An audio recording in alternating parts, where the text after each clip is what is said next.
Hello and welcome to another episode of Pokemon Pocket. So I had an idea where I might come to you guys on the weekends with some chill videos where we maybe talk about the meta, maybe we'll talk about what's going on in the game.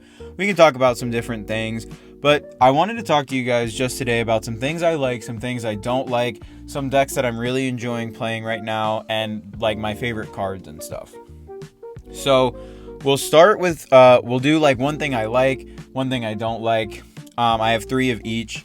So the first thing I like about this game is how free-to-play friendly it is. So up until Tuesday, I hadn't spent any money on this game. And the only money I've spent is just the premium pass, just because I wanted it. But before that, I was free-to-play. Hadn't put a penny into this game. And so we have we have Venusaur here. We have 2 copies, I think 3 copies of Exeggutor EX. We got an Arcanine out of a Wonder Pick, so that was nice. We have a copy of Blastoise. We're still missing a lot of stuff to build decks. You'll see as we get further in here. We have Gyarados there. We're missing the middle of the Greninja line, of course, Frogadier. We have a copy of Pikachu EX. We have, I believe, just 1 copy of the Zapdos EX, but you'll see later. When we get further down, you'll see the full arts. We have the Alakazam line. We have a Gengar, Hypno. We have 2 copies of Mewtwo EX and a copy of the regular Mewtwo. We have 4 copies of Machamp EX. I believe I opened 2 or 3 of these in the same pack opening. It was wild. We have the Melmetal line, the Dragonite line. We have Wigglytuff. We could do the Pidgeot. We have the full art down there, of course. You'll see in just a second. I have 1 copy of every supporter that is one of the gym leaders. I had to spend pack points on Erica because the Charizard packs just wouldn't give me her. And I actually need 1 more Erica and 1 more Misty, as I really, really want to do some grass decks and some water decks. I wouldn't mind another Blaine, but there are some fire decks you can build without Blaine, so he's not super necessary. Same with Brock. Even with Brock, the Onyx deck isn't that good yet. But if they release a Steelix, that could, see an increase. So I want to make sure I have 2 copies of all of those. We got the full art Gloom, full art Pinsir, Charmander, Gyarados. We got 2 of the full art Alakazams in the last episode in my free-to-play pack opening, so that's pretty insane. 2 of the same card in the same pack opening is awesome. We have 2 of the full art Weezings, 2 of the full art Dittos, Porygon. We have the full art Venusaur, which is awesome. Means I can play Venusaur decks, except for we do need Erica. She's kind of necessary for the grass decks. We have the full art 2-star Pikachu, 2 copies of the full star 2-star full art Zapdos, and Gengar. I really want another Gengar. I'd love to run a Gengar deck. Again, not super competitive, but just for fun. Got 2 copies of all the items and stuff that you can get out of the shop here. I got this card because, again, I did the premium pass, so you get those little special tickets. And this only cost 1 of the tickets. It wasn't something you had to save for, stress about. They pretty much gave it to you right away. So if you want this special Pikachu card, I would definitely get the 2-week free trial. And then I have, 5 copies minimum of all the things here, of all the promos that they've done so far. So I'm trying to keep up with the promos, make sure we get at least 1 copy. That's why I'm really going for the Secret Mewtwo. Secret Mew, 2, not Secret Mewtwo. So I do want the Secret Mew card. I'd love to collect it. We want to collect all of them. I'm trying to do a balance of collecting and also deck building. I think the deck building is more important because there's more content to be had. I can make more stuff for you guys, but I think it is important to try to collect so I can show you guys how to do to get those cards and stuff. So, but other than that, nothing major. I think it's decent for free to play. We have plenty of decks built. We're gonna get to more stuff, but if we go over here, I don't want to show you guys my decks because I'll show you guys my decks. I have them made for when I show you guys my favorite rankings. It would be absolutely crazy if for just once in my life I remembered to turn off the notifications on my phone before I recorded, but oh well. Anyway, one of the things I don't like, and this is a very minor thing, but no energy on the first turn. This is actually, I think, a bigger problem than what people are talking about. I think it goes a little bit deeper than just I win more when I play on the second turn. The big problem for me with the first turn is like, if I'm running a Machamp EX deck, let's say. So let's scroll down here to the Machamp line. So if I'm running Machamp EX and I'm going first, I can't attach an energy. So I put Machop down. The opponent does their turn, they do whatever, and then let's say I drew the whole line in my hand, so I can now play Machoke. Well, I can put Machoke down, but I either have to decide between putting Machoke down and not being able to attack because he takes 2 energy to attack, or I stay with Machop because he can attack, do some damage, but then risk getting knocked out. Now, Machop does have 70 damage, but again, Starmie knocks that out if the opponent draws well on their second turn. So I'd like them to change it to see where energy can be attached on the first turn. I get not being able to attack, and I'd like to maybe see both opponents not be able to attack on their first turn. So like the first 2 turns of the game, you're kind of just setting up. Like you can attach with Misty, you can do whatever, but the person going second being able to not only attach an energy and get ahead on energy, but also be able to do damage if they have a Pokemon out there that only takes 1 energy to do damage. And there's a lot of Pokemon in this game that take 1 energy to do damage, make you sleep, and it just really puts whoever went first behind. So I'd like to see some changes there. Again, it's not like game breaking, but it is really frustrating seeing that you go first at times, knowing that the other opponent could be running a Pikachu deck, and then you can't attack. So yeah, it ruins the curve not being able to attach energies. So we'll see if they change that at all. Another thing I do like is you're always just a few cards away from a deck. So as you see, is like I was scrolling through, I was saying I was missing some cards, but you're never more than like 3 or 4 cards away from being able to build a deck. So like I focused on Pikachu packs when I first got this game because I wanted the Pikachu deck. It was the one everybody was saying was the best, or like tied with Mewtwo, but it was just my preference. I went with Pikachu. So I had a lot of cards to build those decks, but then you start scrolling down and you just have other cards. Like we're only 4 cards away from the Mewtwo deck. I need 2 Corlias and 2 Gardevoirs, so I'm keeping my eye out on Wonder Picks for those. Right, I mean, it's not a great deck, but we're only a couple cards away from like a Golem deck here, stuff like that. So you're never more right, and the way you're getting pack points and stuff, and there's usually cheaper versions of the more expensive cards. Like the most you're usually paying, the most I've paid in pack points like for a card is 70. I haven't spent money on any of the like EXs. Those are a little more expensive. However, you can if you've opened up enough packs and you just haven't got an EX. So you're just never more than a couple cards away from at least being able to build, experiment with a different deck. I know personally I've showed it at least once on the channel, maybe twice. I use a spreadsheet that I keep track of my decks. I keep track of what cards I have and don't have when I decide like I kind of want to build a deck. We've got some in the spreadsheet. I need to update the spreadsheet again because we've since gotten new cards, new EXs.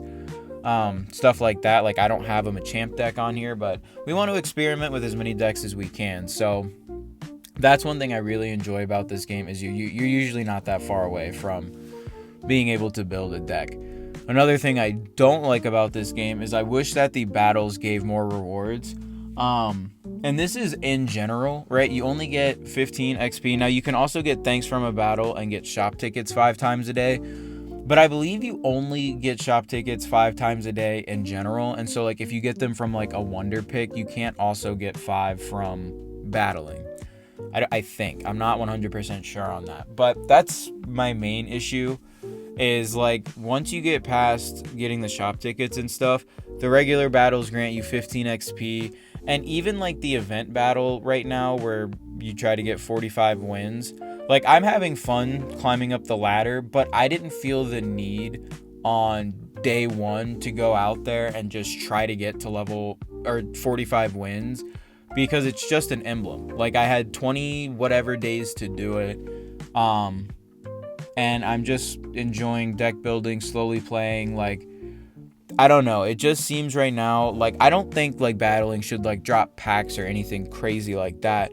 But make it to where we level up a little bit faster, especially because as you level up, it's, like, one of the only ways to get hourglasses. And only being able to open a maximum of 3 packs a day if you don't want to spend money it just takes a long time to level up. So it's kind of what we're seeing. Like, the free to play is really, really good right now.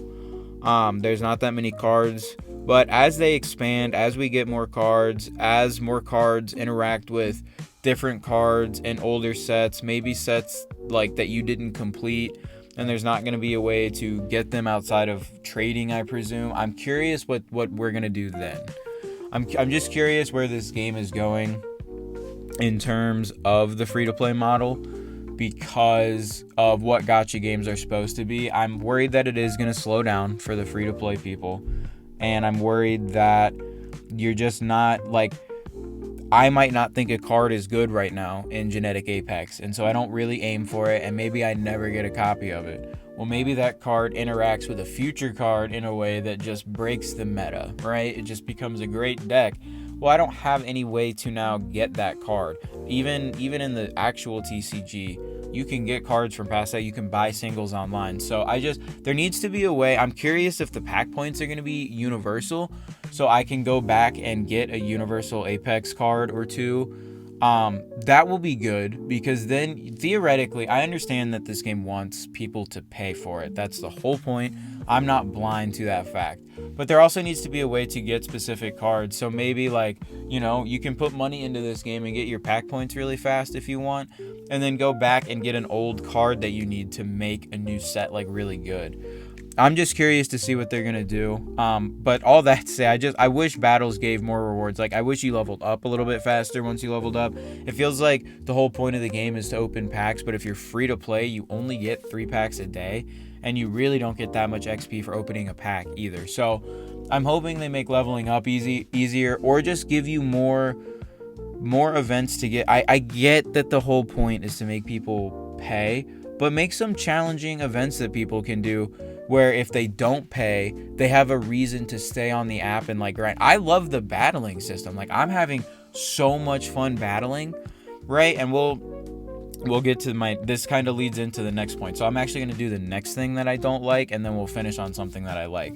So I wish events were harder or longer. And what I mean by that is, like, ignore the Meowth event. That was just a wonder pick. Like, you just go in there and pick. But, like, the Lapras event, I finished the Lapras event. Now, I'm very lucky. Some people didn't open the Lapras. It kind of depends on what you got in drops and stuff. But the Lapras event, I got 2 copies of every card within, like, the first day and a half, right? It is what it is. I think it's supposed to be an easier event. But the problem is like, now I'm still going in because I'm having a lot of fun on this game, and I'm playing the Lapras event because I want as many copies of those cards as possible, just because it ups my card count, and you never know when that will come in handy in the future, having those extra cards. But I think, like, having events that actually, and again, these are just the first few events of the game. Game's been out for like 2 weeks. It's no big deal. But, like, having events that people actually need to, like, grind and be on the app for, I think are important. Maybe not 8 hours a day, right? Because people have to work and stuff. But make people want to play for, like, an hour and a half. Right now, it's really tough. Outside of just my love for the battling, even, like, you lose, I don't think you get anything. But you win, you get 15 XP, right? And that's just really disheartening, because a lot of people are using the Pikachu Mewtwo EX decks online.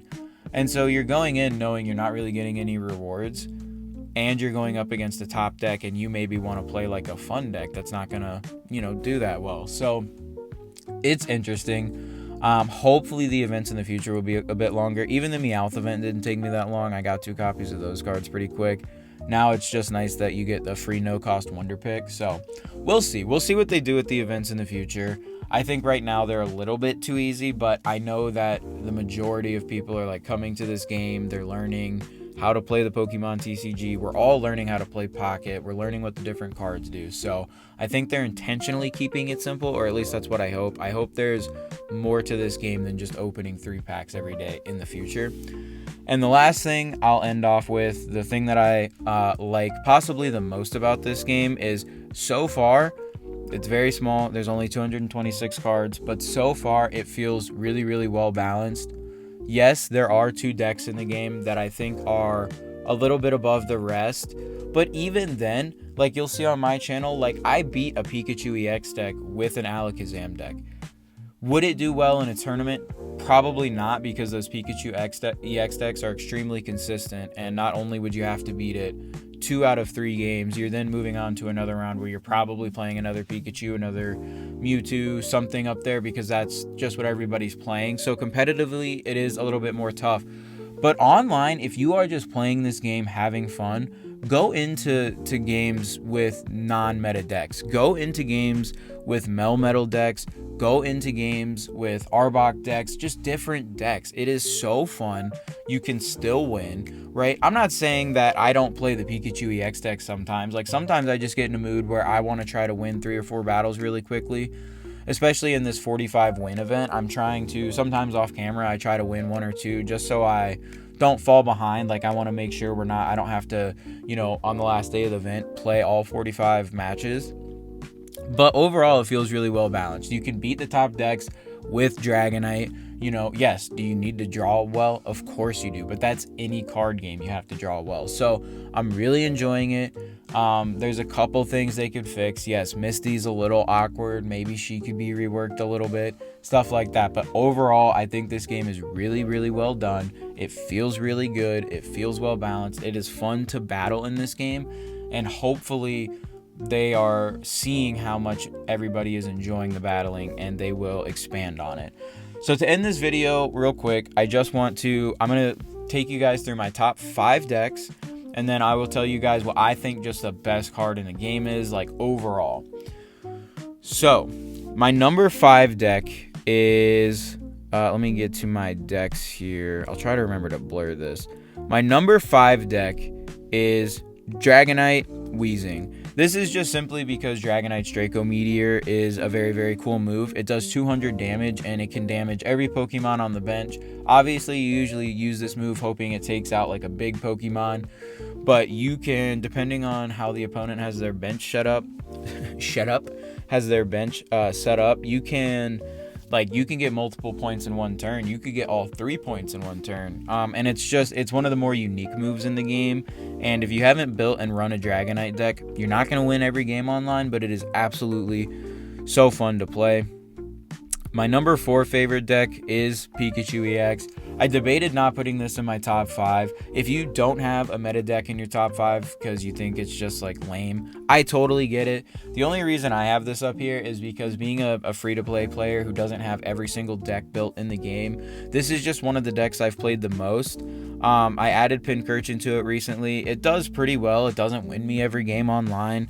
I like it too because I got the full art 2-star Pikachu.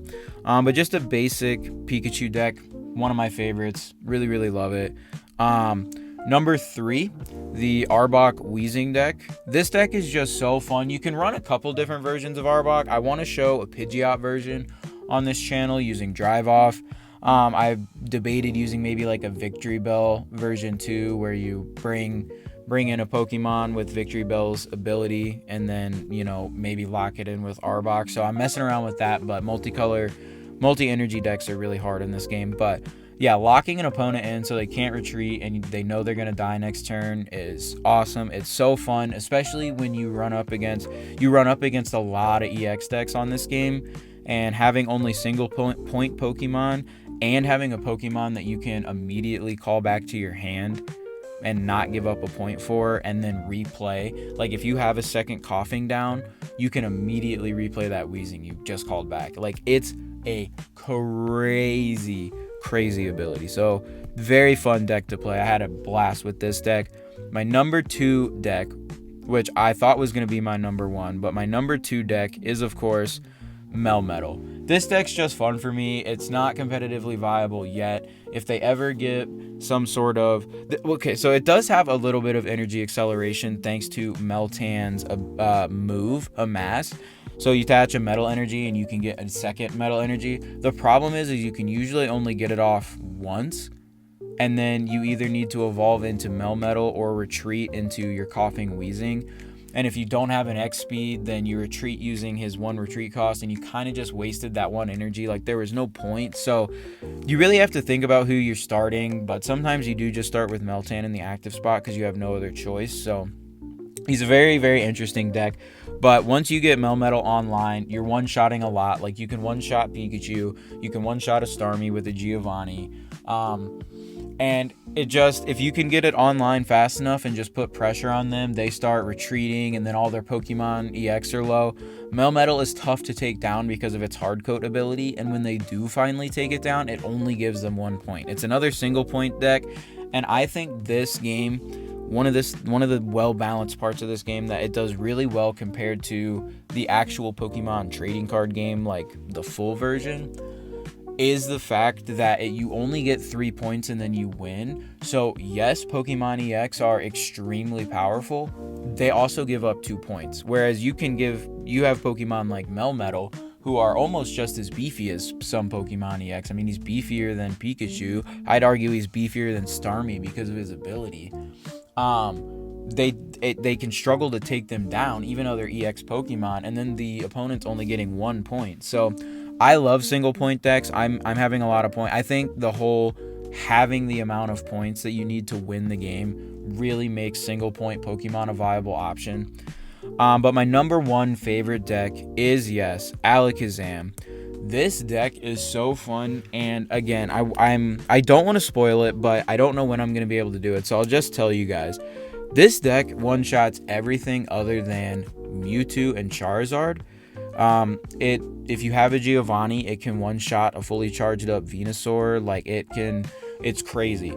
Because Mewtwo and Charizard discard energy after they use their big move, sometimes you aren't lucky enough to one-shot them. However, a fun version of this deck, again, not competitively viable, but I'd love to try Ditto in this deck. All we have to do is take out maybe a Sabrina and the potion. We'll see. But Ditto would be interesting. You could run 1 copy of Ditto too, because Ditto would only be really useful when you come up against a Psychic deck or a Fire deck in Charizard, because you can power up the Ditto and then he can one-shot the Charizard or the Mewtwo using their own big move against them. You just have to have the exact same energy. So it would be a Psychic Fire energy deck with Alakazam Weezing, which 99% of the time that's what we're using. We're using Alakazam Weezing normally, but you come up against a Charizard, you have that Ditto in your hand, and you can use Ditto to try to draw points, from Pokemon that you wouldn't normally be able to one-shot. Because, like, obviously, if you use Crimson Storm against a Charizard, that one-shots the Charizard. So it would be interesting. I think it is plausible because Alakazam only takes the 1 psychic energy, and you're very rarely going to get 6 fires in a row. So the fact that it only takes 1 psychic energy, I think makes that deck plausible. It also means we wouldn't run the dark energy. I think this Weezing with the tackle can be really, really good against Mewtwo as well. You don't even need Ditto. If you can get a Weezing out, get a couple of hits on Mewtwo before they power up, and then get Alakazam out there, Mewtwo's already weak, so it can one-shot the Mewtwo. So Ditto might just be useful for Charizard, but then it's like you're betting on 1 deck. Are you really going to run energy for that? But sorry, all that to say that Alakazam is my favorite deck. I love the Alakazam deck. And with that being said, you guys probably already know my answer, but just real quick, I think it's underrated even though everybody talks about it. The best card in this game is Weezing, and it's because of Koga, obviously, but being beefy enough to withstand like a Pikachu EX, and then get called back without giving up a point to then either be replayed to stall again, or you pull it out of your active spot and then promote another Pokemon so you don't have to retreat either. It is crazy good. Crazy good. If you don't have 2 copies of Koffing, Weezing, and Koga, you need to get 2 copies of Koffing, Weezing, and Koga right now, because this card by itself, not quite by itself, it's pretty much the support card in any deck, but if you are running a deck that needs stall, that doesn't power itself up, that's going to be a little bit slower, Oh my goodness, run Weezing. Anyway, favorite card in the game. I'm so happy I have 2 copies of the full art because it is beautiful. But with that being said, that's the end of this video. I don't know. I might just upload 1 video a day on the weekends, and there'll be chill videos like this. But we'll see as this channel progresses. But anyway, I hope you guys enjoyed this video. Subscribe if you did, and I'll catch you in the next one. Peace.